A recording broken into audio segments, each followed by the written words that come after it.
नमस्कार, श्री स्वामी समर्थ. तुम्हा सर्वांचं स्वागत आहे या नवीन ब्लॉगमध्ये. चला, तर संसार म्हटला तर सगळ्या गोष्टी लागतातच. त्याचप्रमाणे भाजी तर हा खूपच महत्त्वाचा विषय आहे.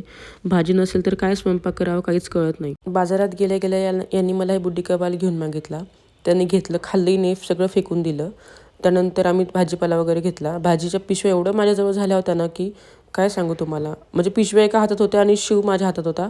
शिव इकडे तिकडे पळत होता. मग मी काय केलं, समोर एक शॉप होतं, त्या शॉपमध्ये गेले आणि दादांना म्हटलं की ह्या पिशव्या ठेवा, माझे हस्बंड येतील आणि ते घेऊन जातील. त्यांना विचारलं फक्त मी की कधीपर्यंत शॉप ओपन आहे. ते म्हणले 10:30पर्यंत आहे, तर येऊ द्यात. म्हणलं ठीक आहे, काही प्रॉब्लेम नाही, 10:30पर्यंत येतील आणि घेऊन जातील.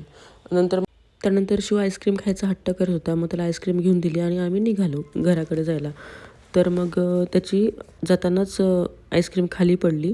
मग खाली पडल्यानंतर त्याचं झालं की मला खाली उतरव कडेवरनं आणि माझा हात सोड, माझं मी एकटं चालतो. त्याला त्याच्या मनाने सगळं करायचं होतं. मग त्याला साईडला नेलं, समजवलं 5 मिनटं, त्यानं मोठू पतलू लावून दिलं फोनमध्ये. मग त्याला परत कडेवरती घेतलं आणि गेले. नंतर मग जवळच मंदिर आहे, तिथे गेलो, ते दर्शन वगैरे केलं छान. शिव खेळत होता.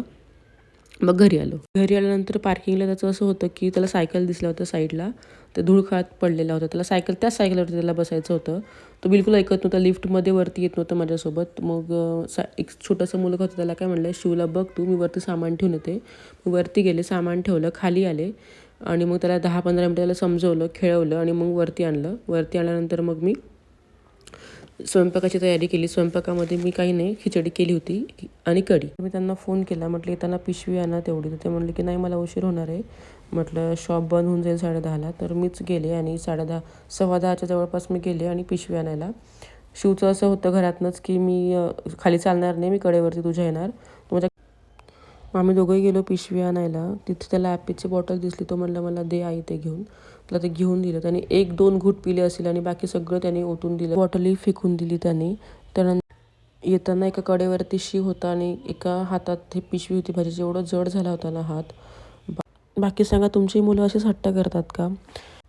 चला तर भेटूया पुढच्या व्लॉगमध्ये. कसा वाटला व्लॉग मला नक्की सांगा. Bye bye.